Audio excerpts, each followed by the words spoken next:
If you've been watching the Ottawa real estate headlines, you might have realized that they don't really tell you a lot about what's going on in the individual micro markets, like Kanata. If you live in Kanata and you've been wondering whether the sales volumes and sales prices have been keeping up with the rest of the city, you are in the right place.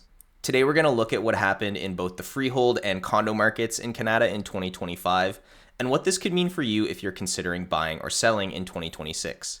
Because depending on the property type that we're talking about, the advice could be very different if you want to avoid making a costly mistake. Now, like the entire Ottawa market, the market of Kanata is very dependent on a lot of factors that are well outside of our control. One of the big ones in Ottawa is government jobs. If we lose a lot of government jobs, the market in Kanata is going to be affected. This update is going to cover Kanata generally, so we're not going to be breaking down individual neighborhoods, but if you would like any data on a specific street or a specific part of town, don't hesitate to reach out. I'd be happy to get you that information. Now, the first number I want to make sure we look at is the total new listings in Kanata in 2025. So this is all of the listings that hit the MLS. This doesn't include listings that were listed privately, but the vast majority of them are going to be here. The other thing to note about the new listings is it does include listings that were canceled and then relisted at a new price, which is a pretty common strategy when people are price reducing. So this figure of 2,507 listings in Kanata in 2025 is probably actually closer to 2,000 or a little bit lower than that. There's no way to back that information out, so we just kind of do a best guess. But it's still interesting to note this when we compare it to the total number of sales in 2025, which is 1,432. So what this tells us, if we assume it's kind of between 1,900 and 2,000 new listings that came up, is just under 3/4 of those listings in Kanata were selling. If you go and watch my Ottawa market update, you'll realize that this is actually better than the city in general. In Ottawa, it was actually closer to just over half of the listings that sold compared to the new ones that were listed. There's a few reasons for this. Kanata's always been a pretty desirable location, but a big part of it is because the number of freehold listings make up a much higher percentage than the amount of condo listings, and freeholds have generally been performing better than condos throughout 2025. Getting into the sales volume, we're going to compare what happened in 2025 to the orange dashed line, which is the sales volume for 2024, and we're looking at freeholds here first. So you can see the total number of freeholds is 1,227. And if you remember from the last slide, there were just over 1,400 total sales. So that tells you how big of a proportion is made up of freeholds. There's relatively few condos in Kanata, and most of those are not apartment condos. They are actually condo townhouses. But when we look and compare to 2024, we can see we outperformed 2024 for the first chunk of the year. 2024 got a little bit better in April. 2025 beat it in May and June by quite a bit, and then it kind of jumped around a little bit up until the end of the year when the sales volume actually went down quite a bit compared to 2024. And this is reflected in the prices for freeholds as well. So we're looking at a relatively small sample size just with Kanata, but this was a trend that I noticed, and I'll be really interested to see if this is something that continues as we head into 2026, because it could indicate a fall off in demand, but I'm tempted to chalk this up to seasonal differences. Because so few sales happen in these months, it's pretty easy for the numbers to look a little bit wild. Now, if we jump over to the condo numbers, you can see the stats are jumping around here quite a bit because of the small sample size, but we started the year with a relatively strong January, a couple more sales in January 2025 than in 2024. We're relatively few in February. In March, we actually had a good amount of condo sales. And bear in mind, in Kanata, most of the condo sales we're looking at are condo townhouses. There are relatively few condo towers, and we're going to see that in the next chart that we look at. It was kind of on par with a little bit of jumping around for the rest of the year up until we hit September, when 2025 started underperforming 2024 pretty consistently. Now, again, the small sample size here might skew it a little bit, but it does look like things were consistently slowing down for those last few months in the condo market in Kanata, which is reflective of what we've been seeing in the rest of the city. Condos really started to slow down at the end of the year, and it'll be interesting to see if that trend continues as we head into 2026. Now, jumping over to sales volume by property type. So this is the same total number that we're looking at, number of sales. But it's interesting to see kind of what the profile of the Kanata market is here. I don't look at this every month, but it's useful to look at it, I find, at least once a year to keep in mind just what the market is doing more generally. And this is something that could shift in the next decade or so because of the zoning bylaws that are coming into force in Ottawa, which are really trying to focus on intensification. Although Kanata is enough of a suburb, I suspect we're probably going to continue to see way more detached and attached townhouses. Those are going to be the majority of the homes in that part of town. And you can see in Kanata, we actually have more condo townhouses than condo apartments, which when we compare it to the city generally is not the case. We have more condo apartments when we look at Ottawa as a whole. And the little other category here is this is mostly made up of vacant land, the occasional multi-unit property, that kind of thing. But the typical property in Kanata is a detached or townhouse, basically, is what you can take away from this graph. And when we keep the information from this chart in mind when we're looking at this next one, which is the same sales volume number, but categorized by price, it gives us a really good picture of what this individual real estate market looks like. So we can see here the bulk of the listings are between 500,000 and kind of 800,000. So we can take that to mean that the average property in Kanata is probably a detached or a townhouse, and it's probably somewhere between 500,000 and 800,000. Now, these lower price ones are going to be the condo townhouses and the few condo apartment units that are there. And then there's quite a few detached options, especially in the newer parts of town, the more recent builds that will be over $1 million. The multi-units and kind of mansions and stuff will be the ones that are at the higher price point here.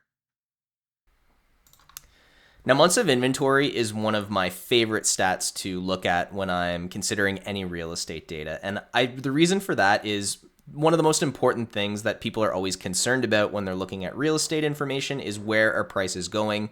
And I find months of inventory, while not perfect, is better than almost any other stat at being a leading indicator of where prices are headed.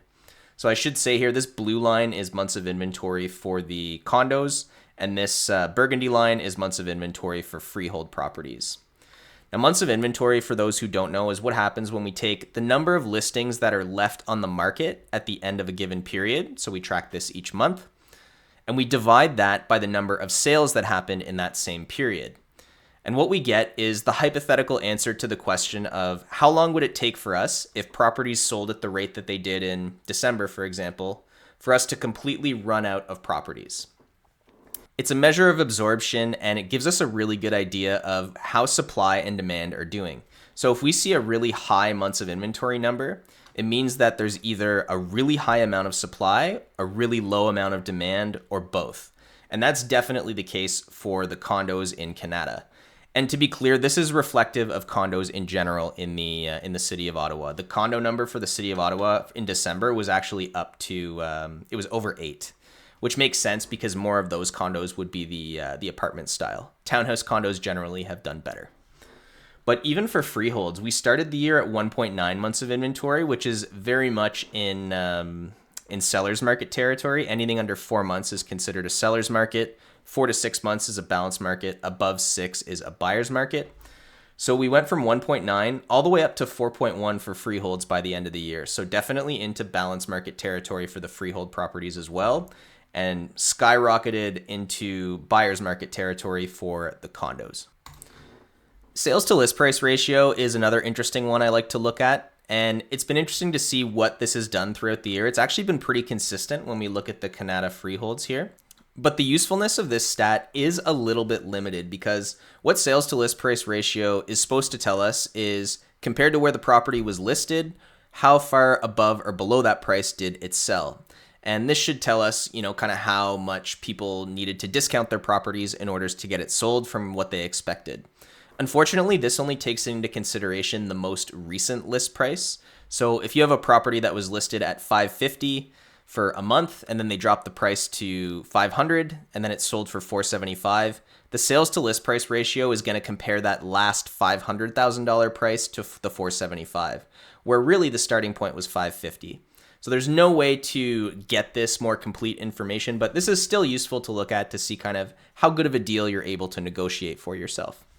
And we can see here that it stayed at 99% for the majority of the year, dipped to 98% in the summer and August, which is traditionally a bit of a slower month anyway, went back up again in September.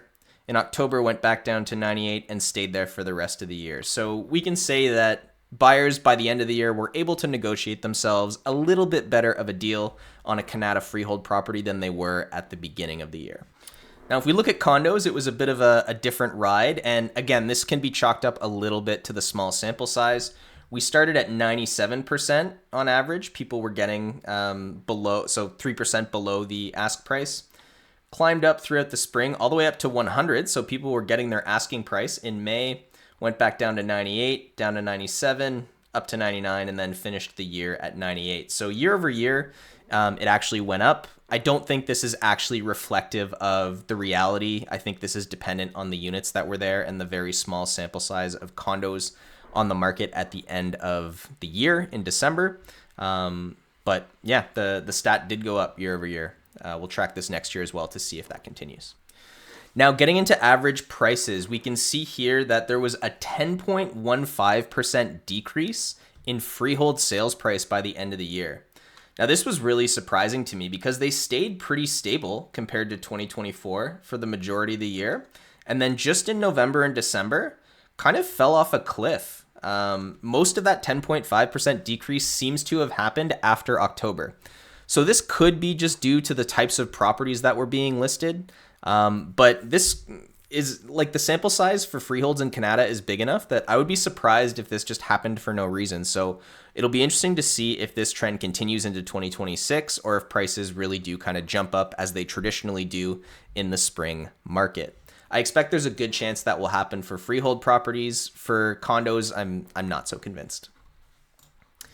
Taking a look at what happened in the condo market for prices in Kanata in 2025, we saw a modest decrease of 1.64%. They stayed fairly consistent for most of the year, so nothing too crazy from a price point perspective in Kanata from last year. Thank you very much for watching.